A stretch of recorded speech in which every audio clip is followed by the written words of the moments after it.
नमस्ते। आज के इस एक्सप्लेनर में हम एक बहुत ही दिलचस्प और गहरे विषय पर बात करने वाले हैं। हम स्रोत सामग्री के आधार पर ओशो के उस दर्शन को समझेंगे जो सीधे हमारी चेतना, हमारे रोजमर्रा के दुखों और उन सब से परे पूर्ण शांति से जुड़ा है।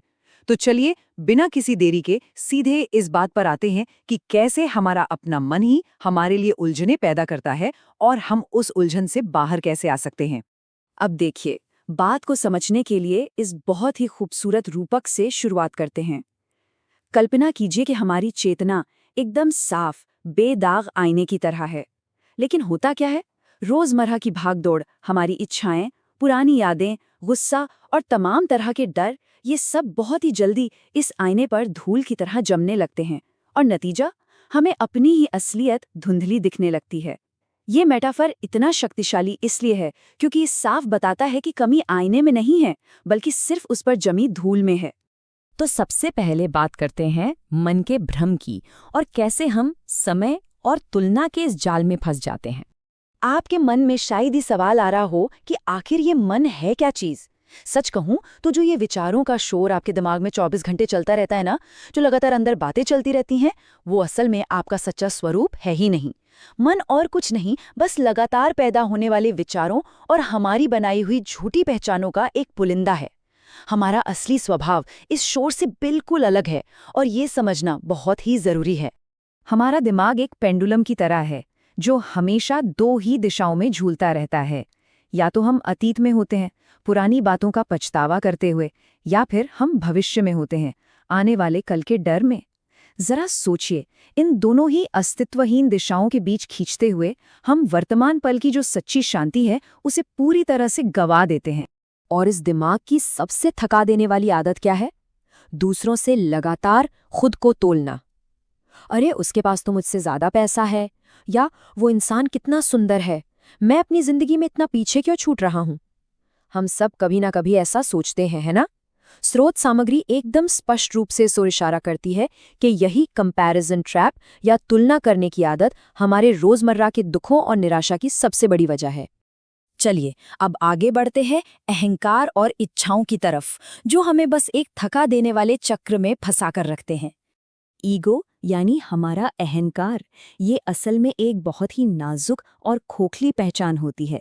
इसे लगातार लोगों से तारीफ चाहिए होती है, इसे हमेशा वैलिडेशन चाहिए, और अगर कोई जरा सी भी आलोचना कर दे तो बस ये गहरे दुख में डूब जाता है। सच तो ये है कि अगर हमें भीतर की कोई भी स्थायी शांति चाहिए तो इस बनावटी आत्मछवि को, इस नकली मुखौटे को उतारकर फेंकना ही होगा। ये जो दुनियावी लक्ष्यों के पीछे भागने की हमारी आदत है ना, ये बिल्कुल एक ट्रेडमिल की तरह है। आप दौड़ते तो बहुत हैं पर पहुंचते कहीं नहीं। पहले पैसा कमाना है, फिर नाम बनाना है, फिर शोहरत चाहिए, फिर रिश्ते चाहिए, और उन रिश्तों से फिर नई इच्छाएं पैदा होती हैं। ये चक्र आपको कभी सच्ची खुशी नहीं देता। इसके बजाय असल में ये सिर्फ आपको मानसिक रूप से पूरी तरह से थका देता है। एक इच्छा खत्म नहीं होती कि दूसरी लाइन में खड़ी रहती है। तो इन सारी समस्याओं को समझने के बाद अब बात करते हैं समाधान की, ध्यान की शक्ति और मन के इस आईने को साफ करने के तरीके की। अब तक जो हमने समझा, उसके बाद सबसे बड़ा और सबसे जरूरी सवाल यही उठता है कि आखिर मन के इस आईने को साफ कैसे किया जाए, खासकर तब जब हम अपने ही विचारों के शोर से इतना थका हुआ महसूस करते हैं। क्या वाकई इस धूल को हटाने का कोई तरीका है? यहीं पर ध्यान या मेडिटेशन का कॉन्सेप्ट आता है, और ये हमारी आम समझ से थोड़ा अलग है। देखिए, शांति का मतलब दिमाग को जबरदस्ती चुप कराना नहीं है। आप विचारों से लड़कर उन्हें रोक नहीं सकते। ध्यान का असली मतलब है बस एक गवाह या एक ऑब्जर्वर बन जाना। विचार आ रहे हैं तो आने दीजिए, जा रहे हैं तो जाने दीजिए। बिना उन्हें जज किए बस उन्हें चुपचाप देखते रहना ही इस आईने को साफ करने की इकलौती कुंजी है। अब हम बात करेंगे नकारात्मक भावनाओं को बदलने की। कैसे हम बंधनों को छोड़कर आज़ादी की तरफ कदम बढ़ा सकते हैं। जब हम उस शांत ऑब्जर्वर वाली स्टेट में जाते हैं तो हम एक कमाल का फर्क देख पाते हैं। एक तरफ वो सच्चा प्यार है जो आज़ाद करता है और बदले में कुछ नहीं मांगता, और दूसरी तरफ हमारा मन है जिसका डिफ़ॉल्ट नेचर ही चीज़ों या लोगों पर कब्जा करना और अंतहीन उम्मीदें लगाना है। जब तक किसी रिश्ते में उम्मीदें और अधिकार जताने की होड़ है तो समझ लीजिए वो प्रेम नहीं, बस एक मानसिक बेड़ी है। ये पहलू वाकई में मेरा पसंदीदा है, क्योंकि ये अकेलेपन के डर को बिल्कुल नए नज़रिए से दिखाता है। हम सब लोनलीनेस से डरते हैं, जो सिर्फ दुख और खालीपन लाती है। लेकिन अलोननेस यानी एकांत, ये बिल्कुल अलग चीज़ है। ये खुद को जानने का, अपनी असलियत को पहचानने का एक बेहद खूबसूरत मौका है। तो एकांत से भागने के बजाय उसे गले लगाना ही आत्म खोज का रास्ता है। और गुस्से के बारे में क्या? हम अक्सर गुस्से को दबाने की कोशिश करते हैं ना, लेकिन स्रोत सामग्री कहती है कि गुस्सा तब पैदा होता है जब हमारी कोई इच्छा पूरी नहीं होती। तो इस गुस्से से लड़ने या इसे दबाने के बजाय जरा रुकिए, इसकी जड़ों को देखिए, बिना किसी पक्षपात के इसे समझने की कोशिश कीजिए। जैसे ही आप क्रोध के असली कारण को समझ लेते हैं, आप देखेंगे कि वो भारीपन, वो गुस्सा अपने आप भाप की तरह उड़ जाता है। चलिए, अब हम इस चर्चा के अंतिम पड़ाव पर पहुंच गए हैं, सच्ची आंतरिक शांति और अंतिम बोध।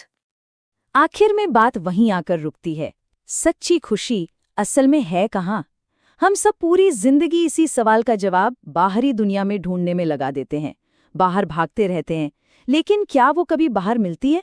ये विश्लेषण साफ तौर पर उन सब चीजों को खारिज कर देता है जिन्हें हम आम तौर पर खुशी का जरिया मान लेते हैं। बैंक बैलेंस बढ़ाना, समाज में रुतबा, लोगों से चिपके रहना या दुनिया भर में नाम कमाना, ये सब छलावे हैं।